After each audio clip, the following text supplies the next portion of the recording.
Bonjour à tous, j'espère que vous allez bien. Je vous retrouve aujourd'hui pour la suite de la vidéo de la semaine dernière, c'est-à-dire sur les raisons ou du moins les petits aspects un peu plus négatifs qu'on a retrouvés ici au Québec. Et donc j'ai pas mal de choses à vous dire.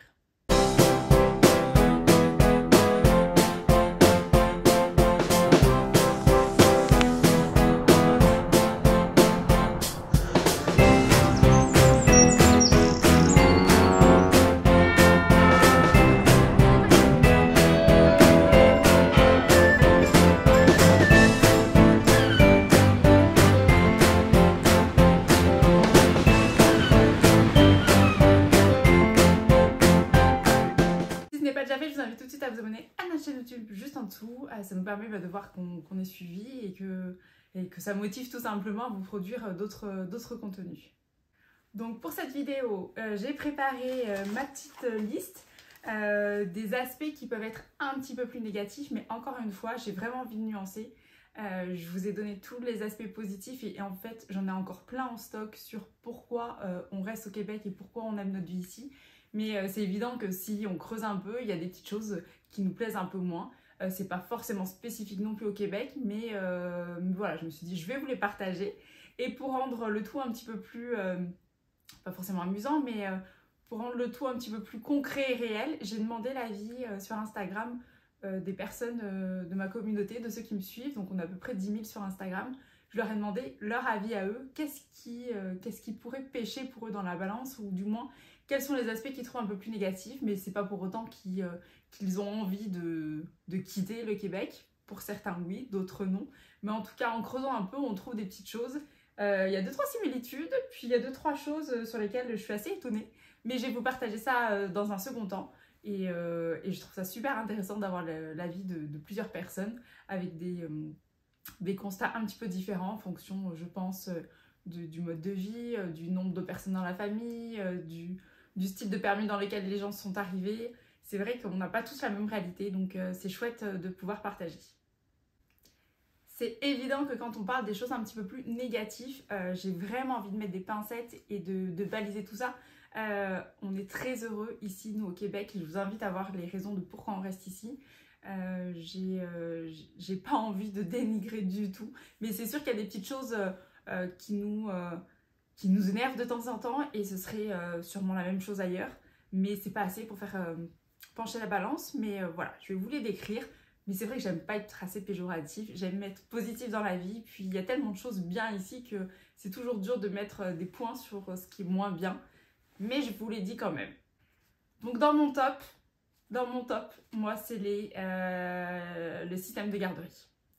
C'est très compliqué. C'est très compliqué d'avoir une place en garderie. Je parle même pas subventionné. C'est compliqué d'avoir une place en garderie. Encore plus quand on a un enfant qui a moins de 18 mois. C'est une histoire de ratio enfant-éducatrice. Je cherche pas forcément dans le privé ou dans le public. De partout, c'est très compliqué d'avoir accès à une place. Encore plus, quand on cherche une place subventionnée, c'est vraiment la pépite. Je trouve que c'est vraiment un gros problème de société ici. C'est qu'il n'y a pas assez de place, et on l'a vécu avec notre petit dernier, avec Adriane.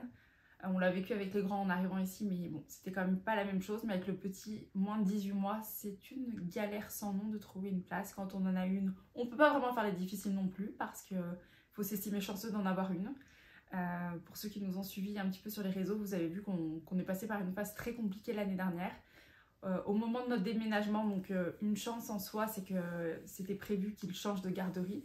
Mais on a appris que notre petit dernier avait été victime de maltraitance dans sa garderie par une éducatrice. Et donc c'est très compliqué en tant que parent, parce que par chance, tout était programmé pour qu'il quitte la garderie et qu'il aille ailleurs. Mais si ce n'avait pas été le cas, on se serait retrouvé quand même assez au pied du mur, parce que trouver une place pour un moins de 18 mois, je vous le dis, c'est très très compliqué. Donc voilà, je pense que c'est l'aspect, moi, qui me vient en tête en premier en tant que parent, c'est l'accès aux garderies, tout simplement, c'est compliqué. Évidemment, au niveau du coût, hein, c'est compliqué d'en avoir une. Quand on en a une, on ne peut pas être difficile. On a la chance d'avoir je sais pas si on peut appeler ça de la chance, mais on a quand même des beaux revenus, on a une belle situation. C'est pas le cas de tout le monde. Quand on arrive en tant que nouveau immigrant, c'est encore plus compliqué parce qu'on n'a pas le droit aux aides pendant les 18 premiers mois. Donc je conseille toujours à tout le monde d'avancer la somme, enfin en tout cas de se prévoir la somme pour une garderie pour une année entière. On a un retour d'impôt, certes, mais ça reste que c'est une grosse somme à avancer quand c'est du 53 $ par jour. Et ben, ça fait mal à la fin du mois à payer. Ensuite, le gros point, je ne pourrais pas ne pas le dire, effectivement, c'est le système de santé. Je pense qu'il n'est pas merveilleux non plus ailleurs. Hein. Je suis assez réaliste sur ça. C'est un constat de toute façon. Rien n'est parfait. On a compris un petit peu le système et le fonctionnement, donc on arrive à trouver des alternatives. Jusqu'à présent, à chaque fois, j'arrive à consulter pour un enfant dès qu'il en a besoin. Quand on comprend le fonctionnement, ça marche. On a aussi des alternatives qu'on applique, c'est-à-dire en pharmacie par exemple, il y a plein de choses que les médecins, enfin pas les médecins justement, les pharmaciens peuvent prescrire. Donc voilà, il y a plein de petites choses qu'il faut savoir pour pouvoir se débrouiller, j'ai envie de dire. Mais c'est sûr que l'accès aux médecins, je ne peux pas dire que c'est fantastique. Non, il y a un gros problème. On manque de médecins, on n'a pas de médecin de famille. C'est compliqué. Adrien en a un, notre petit dernier a un médecin de famille, puis il l'a pour autant vu 2 fois. À chaque fois qu'il a eu besoin de consulter, c'était jamais son médecin de famille. Donc, comme quoi, ça veut rien dire. Mais bon, je trouve qu'une fois qu'on est prise en charge dans le système, on est quand même bien encadré. La preuve, on a Andrea qui s'est fait opérer l'année dernière de ses yeux. Donc le suivi avant, après, pré et post-op était fantastique. Donc j'ai pas eu de difficultés à ce niveau-là. Ensuite, on a Adriane qui s'est fait opérer, qui a eu des tubes à la suite de nombreuses otites successives. Pour vous dire, il a fait 6 otites en 6 mois. À chaque fois, j'ai réussi à consulter. J'ai réussi à avoir ses antibiotiques à chaque fois. Puis quand il s'est fait opérer, ça s'est super bien passé. Le suivi aussi après derrière, fantastique. J'ai pas eu de frais à débourser, que ce soit pour l'un ou pour l'autre. Donc je peux pas critiquer à 100%, mais c'est sûr que ça mériterait une amélioration à ce niveau-là. Au niveau par exemple des soins dentaires aussi, c'est compliqué. Ici, c'est pas forcément pris en charge. Donc il y a très peu d'assurances privées aussi qui les font. Ça peut chiffrer très vite des soins dentaires, c'est pas comme en France. Donc écoutez, faut le savoir. Ensuite, pour le reste, c'est pas des gros points, faut nuancer, mais je vais vous les sortir quand même. Permis de conduire à payer à chaque année, c'est un point négatif. T'as pas envie de payer à chaque fois que c'est ton anniversaire, t'as pas envie de payer, mais c'est comme ça. Voilà, ça c'est un petit point négatif. Les frais de scolarité, donc oui, l'école est gratuite, mais on s'entend qu'on n'a pas tous la possibilité de récupérer notre enfant pour manger le midi. Et donc, c'est des frais de service de garde. Donc nous, on les dépose tôt le matin, donc il y a les frais de service de garde le matin, le midi et le soir. Donc ça rajoute quand même des frais auxquels on ne s'attend pas forcément, en tout cas quand on arrive ici, parce que oui, l'école est gratuite, mais ça peut monter quand même. Pour vous dire, pour 2 enfants, donc nous, ils sont inscrits aux 3 périodes. De toute façon, à partir du moment où ils sont inscrits à la période de midi, tu payes le max. Pour 3 périodes, nous payons... Pour 3 périodes, il y a les journées pédagogiques aussi qui sont inscrites dedans, mais en gros, on compte entre 300 et 400 $ pour nos 2 enfants par mois. Donc, c'est pas énorme, mais faut le savoir. Au même titre que si je parle d'école et que je parle de service de garde, je suis obligée de vous parler de l'absence de cantine. Ça, pour moi, c'est un point noir. Même si j'arrive à trouver du positif sur pourquoi faire leur lunch. Je sais ce qu'ils mangent, puis je leur mets des choses qu'ils aiment, il n'y a pas de gâchis. Je vois la proportion de ce qu'ils mangent effectivement à chaque soir. Donc ça a du positif, hein, parce que je leur fais des choses bonnes et santé, comme ils disent. Mais c'est sûr que des fois, dans le rythme de la vie de famille, c'est compliqué le soir de se remotiver à refaire des lunchs. Donc j'ai trouvé mes petits trucs et astuces. Hein, vous allez voir sous peu, je vais sortir un e-book avec des astuces et des recettes pour vous aider un petit peu là-dedans. Mais ça reste que c'est un point noir parce que des fois j'aimerais bien qu'il y ait une cantine. Donc c'est pas spécifique à chaque établissement. Je sais qu'il y a certains établissements qui ont des cantines, d'autres des services traiteurs. Mais globalement, majoritairement, il faut une boîte à lunch. Autre point noir, je trouve qu'on met beaucoup en avant le fait que le Québec a un gros manque de main d'œuvre, qu'on cherche du monde pour travailler, et ce qui est totalement vrai. mais je pense que ça donne une image un petit peu faussée. C'est-à-dire qu'il y a, oui, certes, il y a énormément de boulot, mais c'est énormément de travail dit alimentaire, c'est-à-dire à l'échelle minimum, à petit salaire. Donc oui, ça manque du monde, mais je pense que ça renvoie une image, en tout cas pour nous Français, quand on arrive ici, de oh, il va y avoir plein de boulot, ça va être facile. Oui, ça va être facile de trouver du boulot, mais dès que c'est du travail un petit peu plus catégorisé, ou je sais pas comment dire, ça demande des diplômes, ça demande des expériences, ou ça demande voilà, de l'expérience tout simplement, comme je disais. Mais oui, il y a beaucoup de travail ici, mais il y a beaucoup de travail qui ne paye pas. Donc un petit jeune qui veut s'en sortir tout seul, c'est faisable, mais dès qu'on arrive en famille par exemple, si les deux parents n'ont pas quelque chose qui vont leur permettre de trouver un boulot avec une belle situation, de boulot alimentaire, c'est compliqué, je pense, pour subvenir aux besoins de toute une famille. Moi, évidemment, je suis obligée de vous parler de l'hiver. Alors non, je ne suis pas tannée de l'hiver, non, j'adore ça. Enfin, en famille, on adore ça tous. Mais il y a la facette logistique enfant, c'est un petit point noir. C'est que 3 enfants, ça veut dire beaucoup de paires de mitaines, ça veut dire beaucoup de bottes à sécher le soir, de tuques. C'est juste la logistique associée à ça. Par exemple, le matin, j'ai arrêté de me préparer le matin parce que ça devient ingérable. C'est-à-dire que le soir, je fais tout sécher, puis je prépare vraiment. Ils ont chacun un panier avec leurs affaires. Faut trouver des trucs et astuces parce que alors, sinon, ça fait vite. On peut vite péter un câble. Ouais. Il fait froid, tu vérifies que tout le monde est bien habillé le matin, mais le premier que t'as habillé, il commence à avoir super chaud. Donc c'est parce qu'ils sont petits aussi, hein. Quand ils sont grands ça va aller mieux, mais donc tu fais vite le deuxième, tu vérifies, puis là il arrive même pas à marcher avec sa grosse combinaison, ça tombe, t'ouvres la porte, ça glisse. C'est juste la logistique associée à tout ça qui est un petit peu pénible, et on est content arriver mars par exemple de pouvoir commencer à dégager tout ça. Mais sur la longueur de l'hiver, c'est certain, c'est certain. Moi, novembre, décembre, janvier, février, mars, il peut neiger, j'ai pas de soucis, et puis j'aime ça. Il est vrai qu'arrivé avril, on aimerait bien passer à autre chose. Mais bon, c'est comme ça.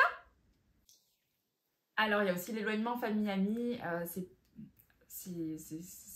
Je veux pas être méchante en disant ça, c'est pas que c'est pas notre cas, mais c'est sûr que je suis un peu déçue des fois de me dire que mes parents ou mes beaux-parents ne peuvent pas facilement voir les enfants, ce genre de choses sur des événements par exemple. Mais on a appris nous à vivre avec. Les enfants sont pas forcément en manque parce qu'ils sont habitués depuis qu'ils sont petits. Enfin, je veux dire, à Emmerich, notre plus grand, il avait 3 ans quand on est arrivé ici. Donc ils le savent, on va les voir en vacances de temps en temps, ils reçoivent des cartes, ils reçoivent des appels. Donc ils sont habitués un petit peu à cette routine. Mais c'est certain que le manque se fait sentir des fois quand, je sais pas, moi, Steve et moi, on est malades tous les deux. C'est clair qu'on aimerait avoir quelqu'un pour nous soutenir là-dedans. Il y a des moments un petit peu plus durs que d'autres, mais c'est le jeu. C'est le jeu. Puis on apprécie aussi se retrouver des fois que nous 5. Donc ça a ses avantages et ses inconvénients. Petit point, la langue. Des fois, ils inventent des mots ici. Alors, faudrait que je trouve de quoi... Je ne sais, j'arrive pas à en retrouver, mais des fois je reprends Emmerich et Andrea sur ah oui, je vais m'assire, non, tu vas t'asseoir. C'est des petites choses toutes bêtes, mais des fois c'est reprendre des mots sur tu en veux-tu? Non. Est-ce que tu en veux? C'est juste des petites expressions, des petites choses comme ça qui font mal à l'oreille. Alors des fois on s'habitue sur des choses, peinturer par exemple, et puis ça se dit en plus, c'est un terme qui se dit réellement, mais c'est pas quelque chose qu'on avait l'habitude d'entendre, c'est je vais peindre, pas je vais peinturer. Mais au début ça fait un petit peu mal aux oreilles, donc des fois on le reprenait sur beaucoup de choses, puis on a comme lâché prise. Le but c'est qu'il s'intègre facilement et puis qu'il se fasse comprendre de partout, donc on a je pense lâché beaucoup de choses et c'est correct ainsi, hein. On emploie tous des mots, des expressions, et puis c'est aussi ça l'intégration. Donc des fois c'est plus quand j'ai mes parents au téléphone qu'il y a comme un déclic de dire attends, je vais utiliser un autre mot, mais dans l'autre sens ça se fait plus, ça se fait naturellement. Puis quand je regarde mes vidéos, entre le début et ici, je me rends compte que je dis beaucoup moins le du coup. Il y a des petites choses comme ça que je commence à lâcher doucement. Donc, comme il dirait ici, ça s'en vient. Ensuite, il y a le moins de congés. Moins de congés, je dis que c'est un aspect global parce que de base, on en donne moins. Mais ce que j'apprécie ici, c'est que c'est vraiment la liberté un petit peu de l'employeur. On arrive vraiment à négocier beaucoup de choses. Donc, pour notre cas, c'est pas moins de congés parce qu'on a même... Steve a 7 semaines de vacances. Donc, j'ai envie de vous dire, il n'est pas malheureux en termes de congés. Comme quoi, tout est possible ici. Je suis aussi gâtée, j'ai aussi beaucoup de vacances. On a tous nos jours fériés. Donc, au final, pour nous, c'est pas un aspect négatif. Mais je comprends que pour certains, ça peut l'être. Mais encore une fois, ça se négocie. Et enfin, mon dernier point personnel pour moi, alors je le dis avec des pincettes parce que je veux pas blesser, c'est pas du tout mon intention. Mais quand on est arrivé ici, on s'est demandé à un moment donné s'il n'y avait pas un petit peu d'hypocrisie, dans le sens où globalement, encore une fois, je fais une généralité, j'aime pas ça, mais le peuple est gentil et accueillant. Et s'il y a quelque chose qui ne fonctionne pas, il y a un petit peu un manque d'honnêteté, dans le sens où ils ne veulent pas froisser, je pense, ils ne veulent pas blesser. Donc, on ne va pas forcément dire quand quelque chose ne fonctionne pas, mais on va attendre, puis le dire par l'intermédiaire de quelqu'un d'autre. Mais ce ne sera jamais une franchise comme on peut avoir plutôt en France, de se dire, bon, bah, on se dit les choses une bonne fois, puis au moins on passe à autre chose. Donc, on peut considérer ça comme un petit peu d'hypocrisie au début. Avec le temps, j'arrive à comprendre un petit peu le fonctionnement. Mais c'est quelque chose qui nous a beaucoup heurté au début. On se disait, mais en fait, il n'y a personne de franc ici. Ils veulent pas dire les choses. Puis, je sais pas, un entretien d'embauche, par exemple, ils appellent ça d'ailleurs une entrevue. Tu peux pas sortir de là-bas en te disant, ah, ça s'est mal passé. Tu as toujours ce sentiment de, ah, c'était cool, c'était bienveillant, parce qu'il y a toujours ce sentiment où, ben, tout va bien en fait. Tout va bien, et puis c'est intéressant. Et au final, des fois, ça peut ne pas le faire du tout, mais ça va pas être dit tel quel. Bon, alors des fois, c'est l'extrême. Hein. En France, on se dirait les choses peut-être de façon inadéquate, impulsivement. Et je me dis, bon, des fois, c'est pas plus mal d'avoir le temps de se dire les choses d'une autre manière. Mais c'est le sentiment partagé par beaucoup, je pense. Quand on arrive ici, on se dit, ouf, on va pas vraiment savoir l'heure juste. Au final, on apprend avec le temps à comprendre un petit peu le fonctionnement. Moi, en tant que gestionnaire, je le dis beaucoup à mes équipes, je leur dis ce qui est important pour moi, c'est vraiment l'honnêteté. Donc, je pars du principe qu'on peut tous dire, mais c'est dans le respect, c'est au bon moment, au bon endroit.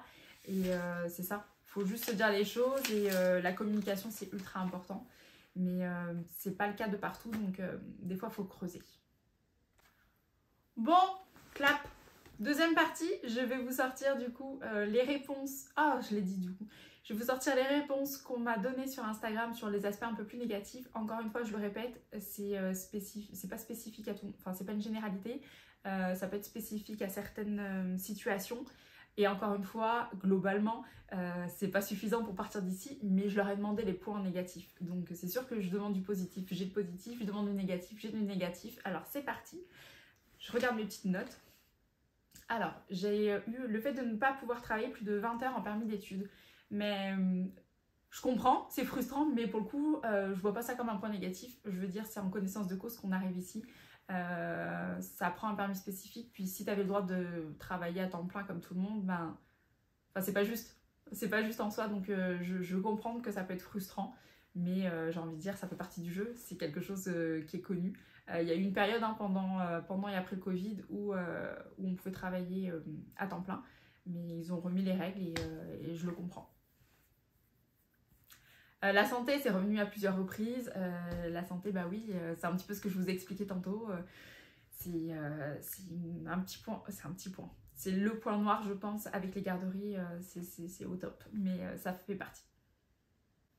J'ai eu la politesse, oui je peux comprendre, des fois, même en voiture, je trouve que la politesse, et pas qu'en voiture, la politesse en voiture et dans un magasin, moi, ça me fait râler à chaque fois, mais tenir la porte à quelqu'un puis qui te dit pas merci, c'est ultra énervant. Moi, c'est le genre de truc qui m'énerve en permanence. Mais pour le coup, je pense pas que ça soit spécifique au Québec. Je pense que c'est une question d'éducation. Et je suis pas sûre qu'en France, on me disait plus merci qu'ici. Ça me faisait déjà râler à l'époque. Écran omniprésent à l'école, moi, je le vis pas. Je pense que c'est spécifique aux écoles. Alors, c'est sûr qu'ils ont des iPads, ils ont des choses comme ça. Mais c'est toujours dans un but éducatif. Et je trouve qu'au contraire, c'est juste se moderniser. En tout cas, dans l'école de mes enfants, quand je vois l'utilité, c'est vraiment pour se moderniser, pour avoir des outils éducatifs plus variés. Et pour autant, je n'ai jamais vu un endroit où on lisait autant. Je ne sais pas si c'est spécifique encore à la mienne, mais mes enfants, je l'avais comparé avec des personnes qui sont en France sur le même niveau scolaire que Emric, mon aîné. Et il lisait au moins 5 voire 6 fois plus que ceux en France. À chaque soir, il avait 1 minute de lecture. C'est pas moi, hein, c'est imposé par la maîtresse. Et ça lui fait lire un livre à chaque soir. Je trouve ça impressionnant la lecture, le nombre de lectures qu'il a. Donc oui, il y a des écrans, mais j'ai pas l'impression que ça joue sur le système éducatif pour autant. Et sur les apprentissages, bien au contraire, il y a des choses interactives. Il y a des choses qu'il peut faire de la maison sur l'ordinateur, mais il n'y a aucune obligation. Bon, j'ai souvent eu aussi l'éloignement des proches. Et puis j'ai eu tout un volet sur la nourriture, sur le nombre de produits transformés, sur la composition, sur le goût des matières premières, sur le bio, pas vraiment bio, sur les additifs présents qui sont ici mais pas en France. Je pense que c'est un sujet à débat. Je sais pas trop quoi vous dire. Effectivement, ici, on voit très peu de produits moches, par exemple de fruits moches. Les rayons sont assez beaux visuellement.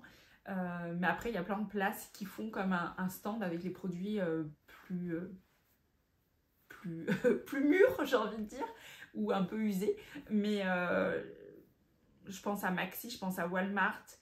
Il y a toujours des places où il y a les pommes qui sont un peu moins jolies, ou les citrons un peu moins jolis. Donc oui, visuellement peut-être. Après, je pense que c'est très subjectif comme constat.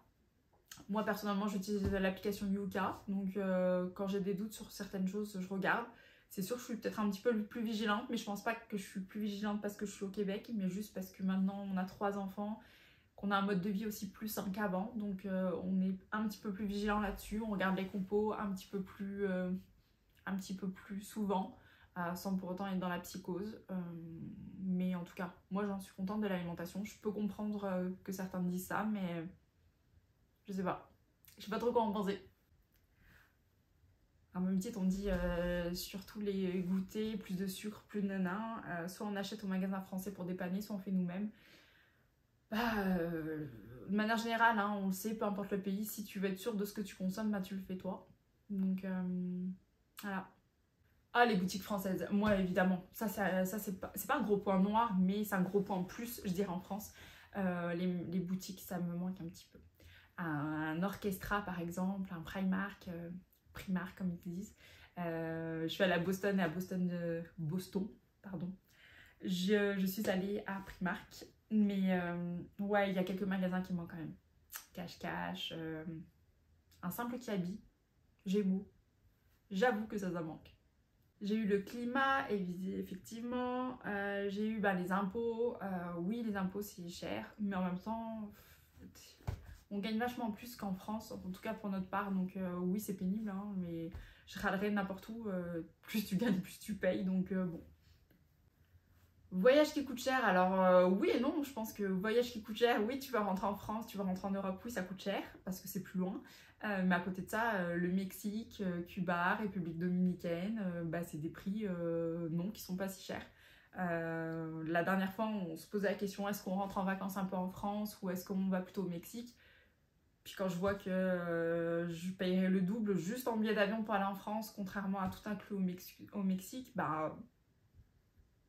voilà quoi. Donc oui, ça coûte cher, mais ça dépend de la destination tout simplement. Alors ça, on a un gros problème effectivement. Les chocs à pic dispo qu'à Montréal. Non, on n'en consomme pas ici, donc ça ne nous concerne pas, mais j'imagine ta douleur.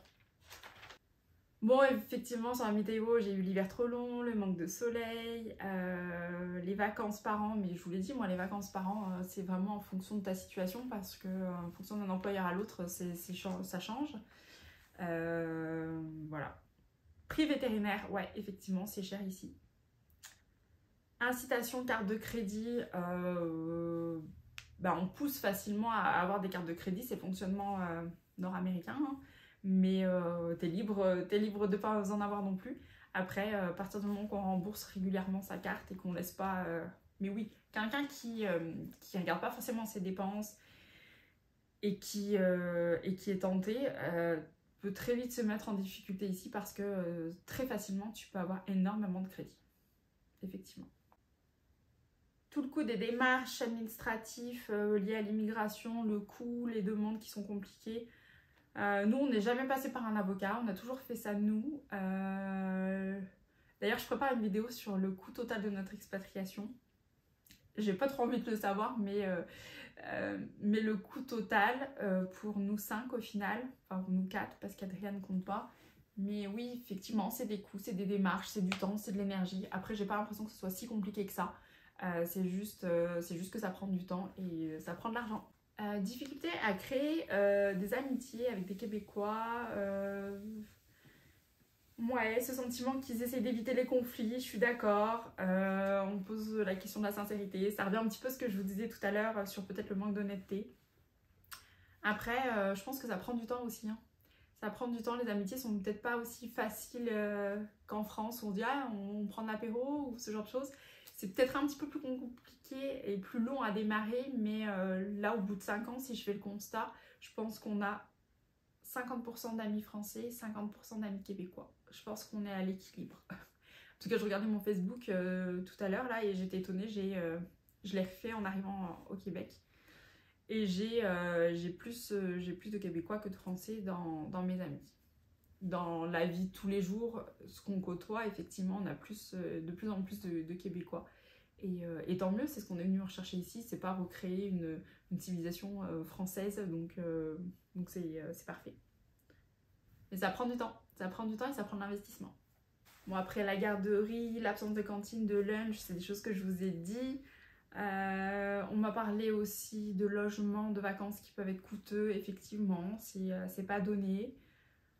Après, quand on est ici depuis quelques années, je sais pas si on se rend compte forcément du prix aussi des choses en France. J'imagine qu'avec le temps, en 5 ans, ça a dû augmenter aussi. Je pense que le coût de la vie, l'inflation totale, ça concerne un petit peu tous les domaines. Donc, je ne sais pas. À vous de me dire, mais je pense qu'effectivement, on est peut-être un petit peu plus cher sur les choses saisonnières.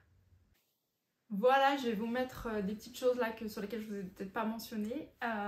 J'ai trouvé cette vidéo super enrichissante d'avoir d'autres points de vue. Vous avez été beaucoup et nombreux à m'écrire. Donc merci beaucoup pour ce retour. J'espère que ça vous a plu. Je vais essayer d'être assez régulière et de faire des vidéos un petit peu comme ça les dimanches. Je trouve ça plutôt sympathique.